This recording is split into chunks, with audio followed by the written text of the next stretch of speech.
Some thought come,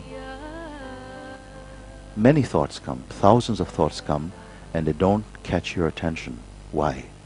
Because you have no interest in them. If you have no interest in something, you don't even have to overcome it.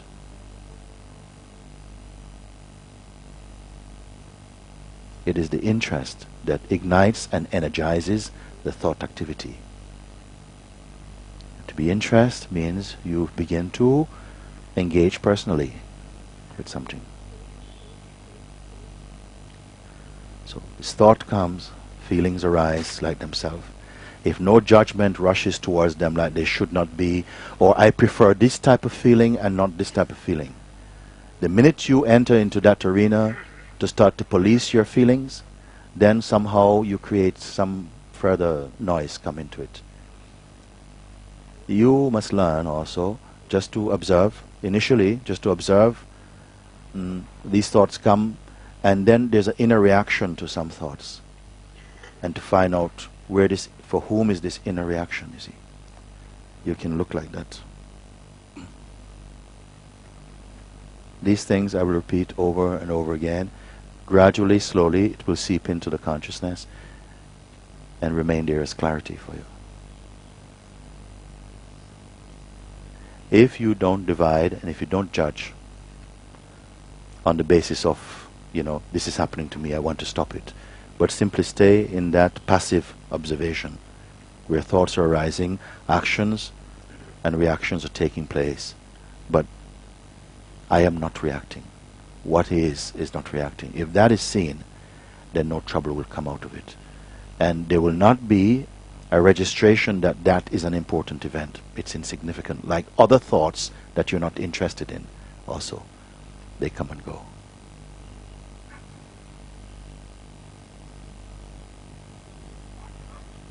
Then somehow there will be an inner recognition of that space, that dimension within your being that is non-reactive. It neither acts nor reacts. I was about to say it is passive, but it's even beyond passive and beyond active. It is pure silence, effortless. All the movements begin there and end there. We are identifying as the doer, as the mover, as the one who decides. But all these are thought-based. All thoughts.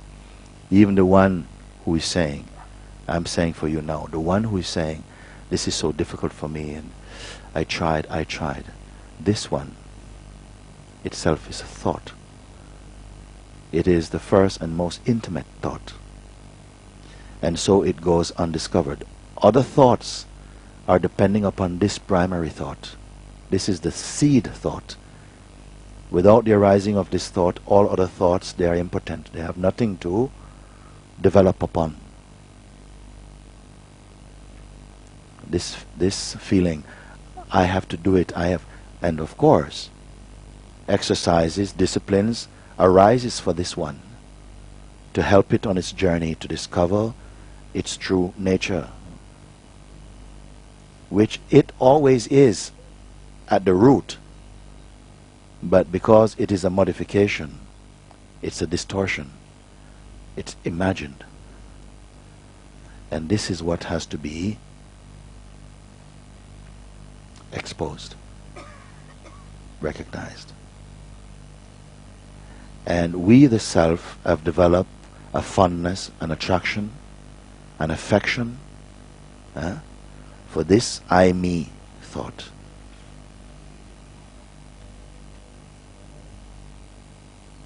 We have developed an affection for the infection. And you don't want to separate.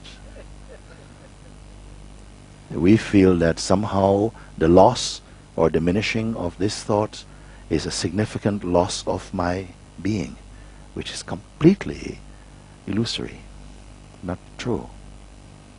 So you being the fullness is not sitting in the fullness of your own self.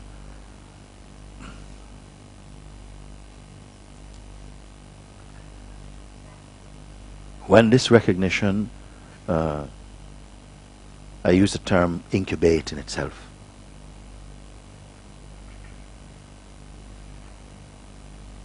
When that recognition sits inside itself, all the externalities, they begin to diminish in power. And you'll not find yourself saying, oh, this thing is troubling me, that thing is troubling me. There'll be no need to be troubled.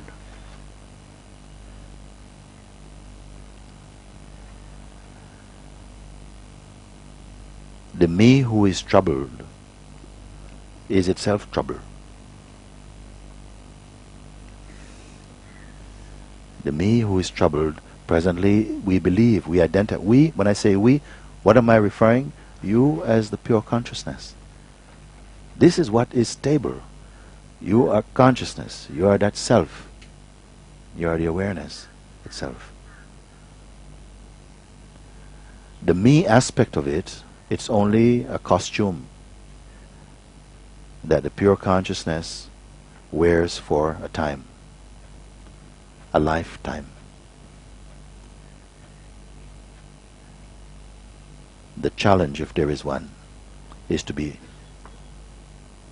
know this dream, enjoy the dream, but be fully awake. Fully awake means knowing what I am. It's not to erase the world, but to recognize that the one who is saying, I do, I will, I want, I wish, I didn't, I fail, I succeed, that this is the false self. And it's the very self that we've fallen in love with. But it's a love-hate relationship.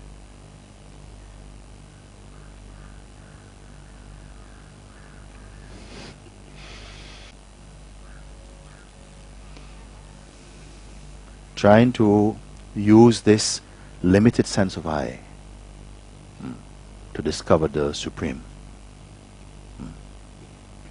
Ramana Maharshi made a beautiful example. He says, it is like putting a policeman's uniform on a thief and then sending this thief out, this thief policeman, sending this policeman thief to go and catch the thief who is himself. Again, he say, it is like a thief putting on a policeman's uniform, being given a policeman uniform, and this false police is being commissioned, go and find the thief who is actually himself. Of course, he's go out, no? He's looking, and he will blow his whistle, but will he ever catch himself? So, as soon as the consciousness awakens to the deception, the distraction, and the light is turning away from the objects, from the pointing finger. Oh, the trouble is over there, the trouble is over there. Yeah? And now the light is turning around to the one who is saying the trouble is over there. Then he gets very uncomfortable. He said, why are you looking at me? Let's look. Is it the mind begins to throw stones in the bush. Huh? And your attention looks. Because as soon as you discover what this one is, game is up. It's a case of mistaken identification. Presently, we are identified with the idea, which is a construction about who we are. Inquiry exposes that this is not true. That you're the one who perceive all of this, in whose presence even the false I is perceived. This is why the question is asked. Find this one, if it exists. Because this one, for so long, it's saying, from the birth of this body, something inside has been saying, I, me, my, mine. I, me, my. Millions and millions of times. Now today you ask, who is it? Who is giving evidence, judgments about this world? Let's see if we can. The I is called into the witness box. How will it appear?